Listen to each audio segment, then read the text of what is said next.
చందమామ కథ. నీటి విలువ.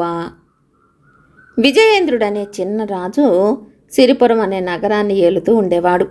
సిరిపురం చుట్టూ కొండలు, దట్టమైన అరణ్యాలు ఉండేవి. ఆ ప్రాంతాలలో కోయవాళ్ళు నివసించేవాళ్ళు. కోయ నాయకుడు విజయేంద్రుడికి ఏటా ఏదో ఒక కానుక పంపుతూ ఉండేవాడు. అది విలువైనది కాకపోయినా కోయల రాజభక్తికి చిహ్నంగా ఉంటూ ఉండేది. అలవాటు ప్రకారం ఒక ఏడు కోయ నాయకుడి వద్ద నుంచి సుమంగ్ అనే కోయవాడు రాజుకు ఒక కానుక తెచ్చాడు. రాజుగారు అతన్ని సభలో ప్రవేశించనిచ్చి ఆదరించాడు. సుమంగ్ ఒక వెదురు బుట్ట నుంచి ఒక వెదురు లోట మూత ఉన్నది తీసి రాజుగారికి భక్తిగా ఇచ్చాడు. ఆ వెదురు లోటాలో ఏమున్నదోనని సభలోని వారు ఆత్రంగా చూస్తున్నారు. రాజు వెదురు లోటాను అందుకుని మూత తీసి దానిలోకి చూసి విరగబడి నవ్వుతూ లోటాను తలకిందులు చేశాడు. అందులో నుంచి నీరు దొణదొణ కింద కారింది. ఆయన సుమంగ్ కేసి చూసి, మీ నాయకుడికి రాను రాను మతిపోతున్నట్టున్నది, లేకపోతే ఈ అవమానం ఏమిటి? నీళ్లు కానుకగా పంపుతాడా? కానుకలు పంపమని నేనేమైనా అడిగానా? వాటి కోసం ఆత్రంగా ఎదురు చూస్తున్నానా? ఇలాంటి అర్థం లేని కానుకలు పంపవద్దన్నానని మీ నాయకుడితో చెప్పు అన్నాడు.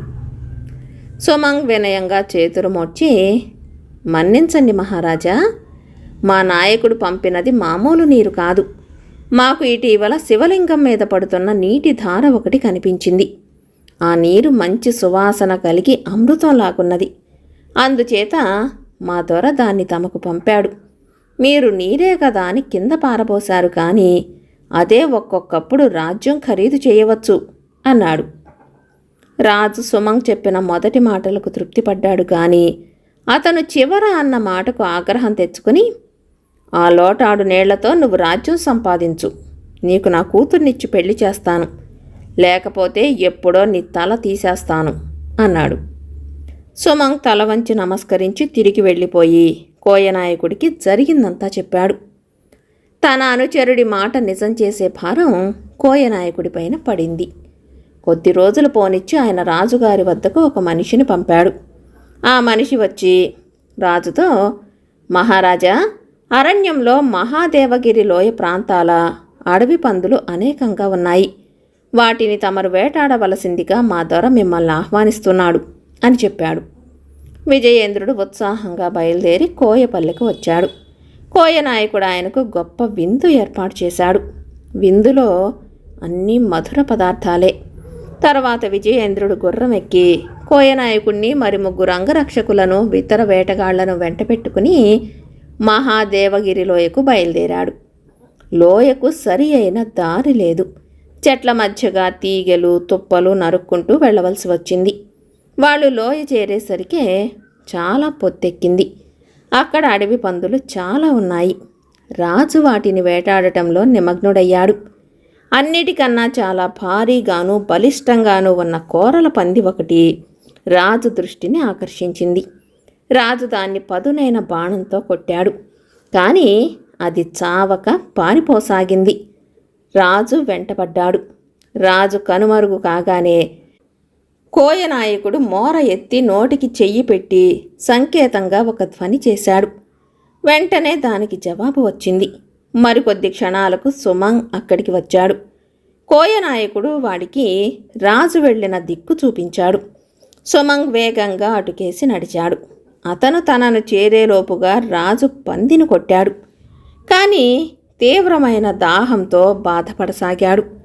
కోయనాయకుడు తన చేత తినిపించిన మధుర పదార్థాలే తన దాహానికి కారణమని రాజు ఊహించలేదు. ఆయన శరీరం దాహబాధతో వివశమైపోతున్నది. దాహం దాహం అంటున్నాడు, కానీ మాట సరిగా రావటం లేదు. ఆయన ఒక బండరాయి మీద చతికిలబడి తన ప్రాణాలు పోతున్నట్టే బాధపడసాగాడు. ఇంతలో సుమంగ్ ఆయనకు సమీపంగా ఆయనను చూడనట్టుగా నడుచుకుంటూ వెళ్ళాడు. ఆ స్థితిలో రాజు సుమంగ్ను గుర్తుపట్టలేదు. దాహం, నీరు అన్నాడాయన సుమంగ్తో. నా దగ్గర లోటాడు నీరే ఉన్నది, అవి కాస్త ఇస్తే నా గతేమిటి అన్నాడు సుమంగ్. చచ్చిపోతున్నాను, నీరియ్యి, ఏం అడిగితే అది ఇస్తాను అన్నాడు రాజు తన గొంతు పట్టుకుని.